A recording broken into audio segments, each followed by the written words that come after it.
Today's episode is going to ruffle a few feathers, but it's something that absolutely needs to be said because more and more families are spending hundreds, sometimes thousands of dollars on supplements that promise to help kids with ADHD. But here's the truth. Most popular ADHD multivitamins are nothing more than expensive Band-Aids. And today we're talking about the big, colorful, kid-friendly brands you see all over social media. The ones that say they're specially designed for focus, for calm, and for brain health. The ones that parents desperately want to believe are helping. But behind the fancy packaging and feel-good marketing, most of these supplements are like throwing darts in the dark.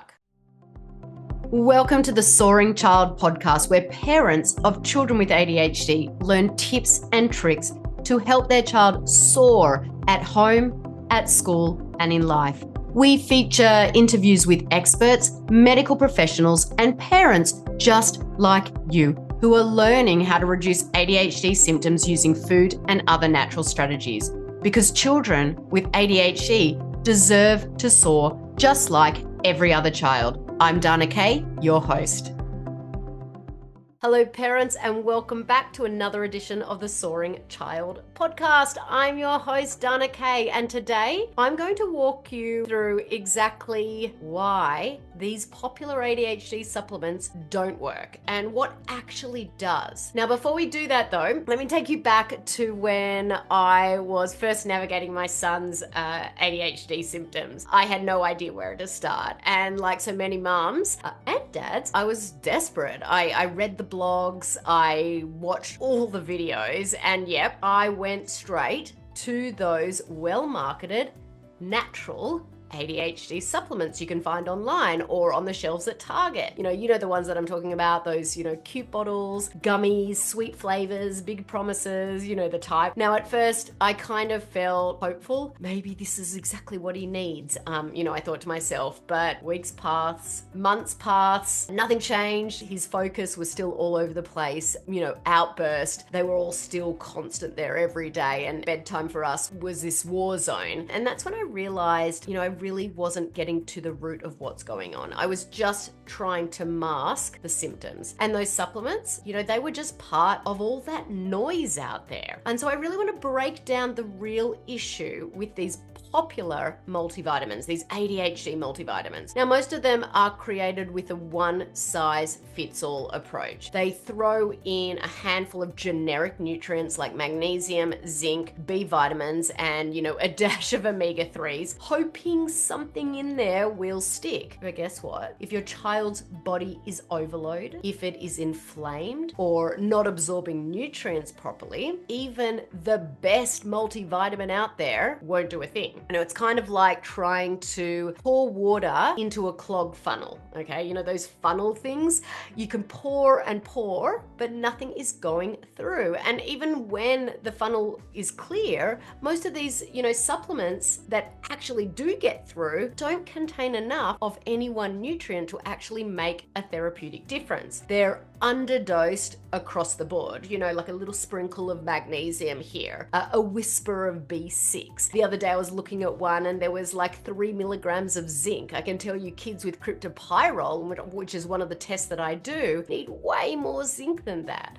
Just enough to list it on the label is what it's got, but nowhere near the amount needed to really move the needle for a child with ADHD. And this is what I call, it's a bit of a funny name, but it's called a Bandaid blend. It looks really good on paper, but in practice, it's just not enough to create any meaningful change. And what's worse, sorry, I am going on a little bit of a rant here, but many of these brands also include synthetic forms of vitamins that are poorly absorbed by the body, or they're loaded with sugar, artificial flavors, inflammatory oils, and unnecessary fillers, things that we know worsen ADHD symptoms in the long run, okay? So even some promote themselves as sugar-free, but they use sneaky sweeteners or additives that still feed gut imbalances, still feed inflammation. So while you think you're supporting your child's brain, you may actually be adding to the inflammation that's driving their symptoms. But I want to say it is not your fault. Do not worry at all. This is not a blame volume game for sure.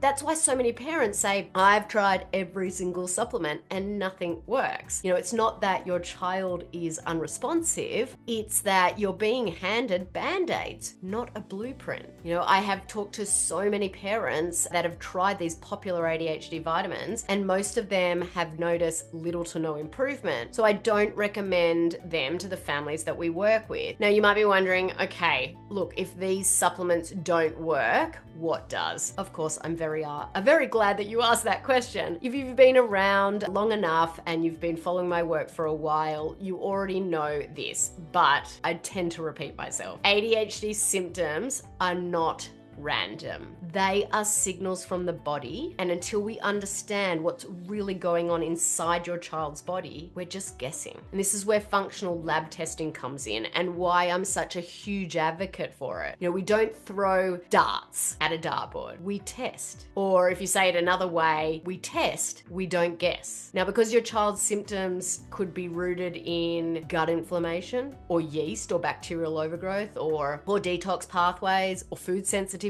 or even nutrient depletion, or a combination of all of those. We want to know what's really going on beneath the surface, and we won't know that unless we test. Now, when we know exactly what's going on, we can choose the right supplements targeted to your child's specific needs or unique needs, not just generic ADHD vitamins or multivitamins that may or may not work. And I kind of think of it like this. You wouldn't try to fix your car without popping the hood first. Why are we trying to fix the brain in our children's head without looking at what's going on in the gut or what's going on in the immune system or the detox pathways?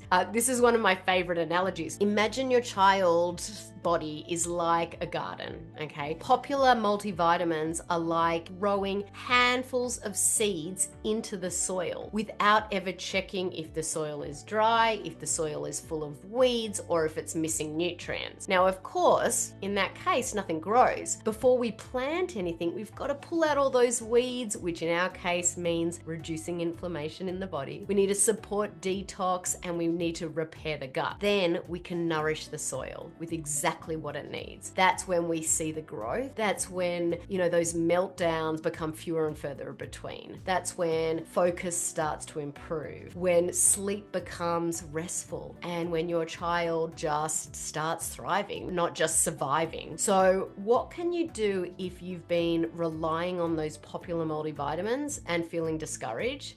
First, again, I want to say it is not your fault. There's so much information out there, but I want to give you actionable items to get started. So I want to tell you where to start first. First thing you want to do is check the ingredient list on the supplements. Look for sugar, look for dyes, artificial flavors, seed oils, or synthetic vitamins. And if they're in there, toss them out. Okay? One popular brand that is all over social media, and I'm not one to call out popular brands out there, but this particular one is actually derived from dairy, which is highly inflammatory. So I'd also recommend you toss them if they contain gluten or dairy. These things add to that inflammation. They create more inflammation in the body. Okay, so that's the first step. Know exactly what you're currently giving your child. Then the next step is to keep in mind that more isn't always better. You don't always need more supplements. You need the right ones, okay? I remember back in the day when I was searching all these Facebook groups for one supplement that had all of these things in it, and I could never find it. Could never find the one that had enough of those therapeutic doses. But we want to find one that is targeted for your child, not just any child. And the best way to know this is to get that testing done first. I've actually got a video on my favorite functional lab tests for kids with ADHD. I'm going to add a link to that in the show notes. So definitely check that out if you'd like to learn more about functional lab testing. Now, many of the families I work with get these foundational tests run, and then we're able to see what underlying stresses are in the body, and then we can actually target them through supplementation. But the key here is we are targeting specific stresses. We're not sort of just throwing darts at a dartboard and hoping something lands. There's a big difference between supplementing randomly and supplementing for targeting issues. It's always best, if possible, to test first, not guess. Okay, so that is step number 2. Step number 3, if you haven't already, start reducing inflammation in your child's body. Do this by cleaning up the diet. Ditch those highly inflammatory foods and add in more nutrient-dense, whole fresh fruits and veggies, healthy fats, grass-fed, animal protein, seafood, meat, eggs, those sort of things, lots of spring water. This alone, I can tell you, for some kids is enough. It can make a massive difference. Who doesn't feel better when they eat better? Then you can focus on gut health. This is foundational. You can't support the brain without also supporting the gut. And I've said it before and I'll say it again. Again, I'm repeating myself. You can't supplement your way out of a poor diet or a body riddled with inflammation. Supplements should never come alone. They should never just be that one step, that first step. They're part of the puzzle when you're looking at them together, when you're looking under the hood. Okay, now if this episode made you stop and think, good, that's the goal. I want you to actually feel empowered to make informed decisions for your child, not just sort of, fall for the next shiny bottle with those empty promises. There is a better way. And if you want some more support on this topic, I've definitely got you covered there. If you've been tuning in for this podcast very long, then you know that this episode is actually part of our supplement series, where we've been talking about the most beneficial supplements for ADHD kids. So you can go back and you can listen to the previous episodes in this series. I have had so much great feedback on this series. We dive deep into the foundational supplements that actually help when used the right way. And don't forget, in each of these past episodes, we actually created helpful cheat sheets to guide you in choosing the best supplements for your child. The links to those cheat sheets are in the show notes as well for each of those past episodes. If you loved today's episode on why many popular ADHD vitamins fall short, can I ask you to do one more thing? Take a moment, please share this with a friend and leave a review on your favorite podcast platform. It really just does get that message out there to more families who need it. Raising a child with ADHD can be a pretty lonely road, but having people around you, can just make you feel like that you're not on this island by yourself. It can make it so much easier and so much better. That's why we want you to share this episode far and wide so more and more families join our community and find that supportive group. Listeners, thank you for tuning into this week's episode of the Soaring Child Podcast. I'm Dana Kay, your ADHD health practitioner. Keep on thriving. Thank you for listening to the Soaring Child Podcast today. To learn more about how to help your child with ADHD soar using natural strategies, visit our website at adhdthriveinstitute.com and follow us on social media at ADHD Thrive Institute.